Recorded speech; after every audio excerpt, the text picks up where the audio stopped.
Aku di sini cuma sharing sesuai pengalaman aku. Jadi kalau misalkan misalkan banyak pertanyaan dari kalian yang aku nggak ngerti, yang jauh dari. Hai guys, balik lagi sama aku Herlina Cipuy. Jadi kali ini aku akan membahas lagi tentang cara menghilangkan tanda lahir atau tompel secara alami cuma dengan 2 bahan aja, karena masih banyak yang nanya sama aku soal ngilangin tompel dan tanda lahir itu di Instagram, dan aku mau jawab pertanyaan kalian semua di sini. Jadi sesuai pengalaman aku kan udah pernah cerita ya guys di video aku sebelumnya, kalau aku pernah punya tompel dan aku hilanginnya itu cuma pakai 2 bahan alami aja, yaitu kapur sirih sama sabun colek yang warna biru. Itu di warung ada, itu sekitar 1000, ada yang 2000 juga ada. Dulu aku punya tompel di sini dan ini udah hilang pakai kapur sirih dan sabun colek. Jadi pertama aku mau ngilangin tompel itu sempat salah guys, karena aku pernah coba pakai bawang putih dan itu panas banget, benar-benar panas banget.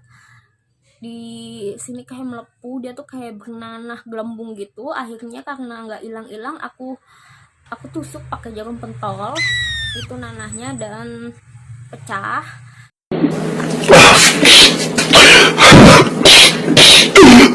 Abis itu aku tunggu beberapa hari karena itu menurut aku kayak kebakar banget dan sakit banget. Baru aku nemuin cara yang kedua, itu pakai kapur sirih dan sabun colek.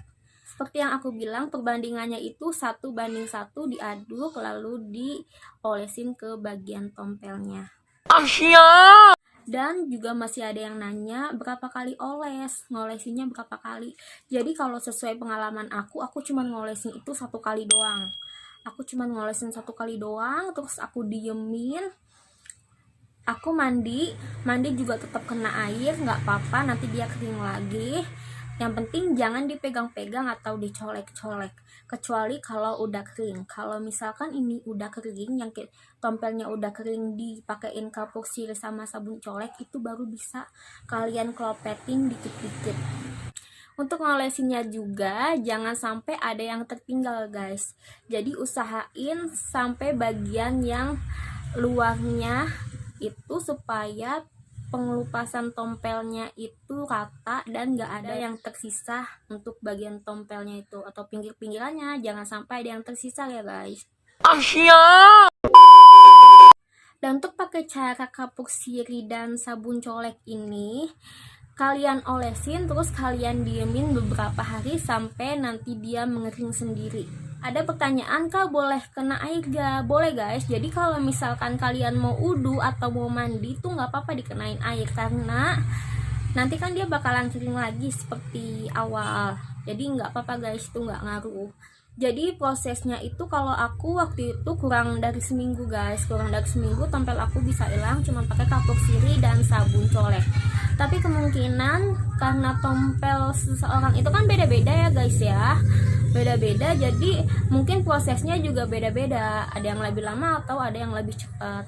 Dan kalau misalkan tompelnya itu udah kering, itu kalian lihat dulu guys, itu benar-benar kering apa enggak. Karena kalau misalkan udah kering, kelihatan dari luarnya tuh udah kering, terus kalian coba klopet-klopet gitu, itu bisa jadi dalamnya itu masih basah. Dan kalau misalkan kalian klopet, itu pasti bakalan berdarah guys dan sakit banget. Jadi usahain kalau misalkan kalian mau klopet bagian tompelnya itu yang udah kering, usahain dalamnya juga benar-benar kering ya guys, jangan luarnya aja yang kering. Karena kan ini pakai kapur sirih dan sabun colek itu kan nanti berakhir jadi kayak koreng gitu, supaya dia bisa mengelupas ke klopet gitu, jadi dia berakhir kayak koreng gitu. Ada yang nanya juga, kak kalau untuk tompel tanda lahir yang warnanya merah atau ada yang warnanya hijau gitu, bisa nggak pakai kapur sirih sama sabun colek?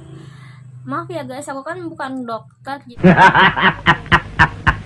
jadi aku nggak tahu kalau soal tompel yang tanda lahir yang merah atau yang hijau itu bisa apa enggak pakai kapur sirih sama sabun colek. Itu aku nggak tahu, karena kan sesuai dari pengalaman aku sendiri, tompel aku itu kan warnanya hitam terus berbulu di bagian dalam tompelnya itu dan ada bintik-bintiknya. warnanya juga hitam pekat. Jadi kalau misalkan ada yang nanya warna tanda lahir merah atau hijau itu bisa nggak pakai kapur sirih dan sabun colek, aku nggak tahu guys. Kalau misalkan kalian ragu, mending nggak usah diikutin cara aku ini karena aku emang nggak tahu. Emang apa sih nggak boleh? Sombong amat. Oh ya, dan kalau misalkan tompel kalian udah kalian klopet, itu kan nanti ada bekasnya kayak bekas koreng ya guys.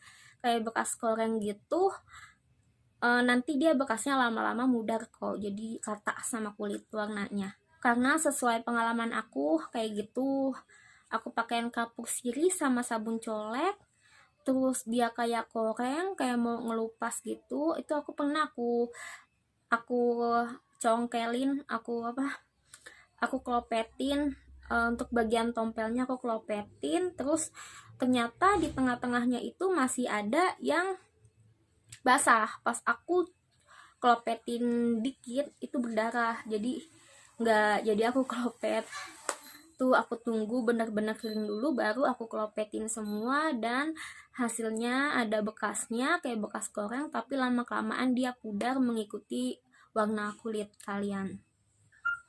Jadi ini buat bekas tompel aku, nih bekas tompel aku dulu. Ini lumayan besar juga guys, kelihatan kalau misalkan aku kuncir. Bahkan kalau nggak aku kuncir pun itu kelihatan, makanya banyak banget yang ngatain aku dulu, ngata-ngatain tompel, dan itu bikin aku frustasi banget. Sampai akhirnya aku memutuskan buat ngilangin tompel sendiri di rumah. Karena aku mau ngilangin di dokter dengan operasi atau laser itu tuh aku nggak bisa, karena aku nggak punya uang banyak buat ngelakuin itu di dokter. Makanya aku cari cara buat ngilangin tompel sendiri di rumah, dan alhamdulillah hasilnya berhasil, dan ini membuat aku senang banget karena nggak nyangka tompel aku tuh bisa hilang. Jadi ini tompel aku tuh dari lahir udah ada di sini sebelah kanan aku, di leher sebelah kanan, dan alhamdulillah sekarang hilang, udah nggak ada lagi yang ngatain aku tompel-tompel lagi. Dan untuk tai lalat yang hidup, yang tai lalat modelnya kayak bulat gitu, yang kayak di sini bulat gede, bulat doang, itu juga bisa pakai kapur sirih sama sabun colek. Karena bibi aku juga ada tai lalat di bagian sini, dan dia coba pakai kapur sirih dan sabun colek, itu berhasil. Tapi itu agak berbekas kayak bolong dikit gitu guys, karena kan tai lalat itu kan nyatu ke kulit ya, jadi dia ada berbekas kayak bolong gitu, tinggal dipakein salep dikit aja, salep untuk ngobatin lukanya. Jadi guys, segitu aja sharingan dari aku. Semoga bermanfaat buat kalian. 2000 years later. Jadi guys, segitu aja sharingan dari aku, semoga bermanfaat buat kalian. Semoga buat kalian yang punya tompel atau tanda lahir itu bisa hilang pakai itu. Tapi kalau misalkan kalian ragu atau takut atau gimana, mending nggak usah dicoba. Karena tahu aku tanda lahir itu, kalau aku baca-baca ada yang ganas sama yang enggak. Nah, kalau misalkan kalian masih ragu untuk mengikuti cara aku ini menghilangkan tai lalat, mendingan nggak usah, karena kan takut kenapa-napa sama kalian juga. Mending kalian konsultasi dulu ke dokter. Untuk menghilangkan tompel ini juga kan harus ada niatan dari hati juga. Kalau misalkan kalian masih ragu terus kalian paksain buat ngilangin, nanti takutnya kenapa-napa juga guys. Jadi segitu aja sharingan sesuai dengan pengalaman pribadi aku. Semoga bermanfaat buat kalian. Buat kalian yang suka, jangan lupa di like dan di komen. Boleh tanya-tanya lewat Instagram aku pasti bakalan bales satu-satu pertanyaan kalian, tapi harus sabar ya guys. Thank you.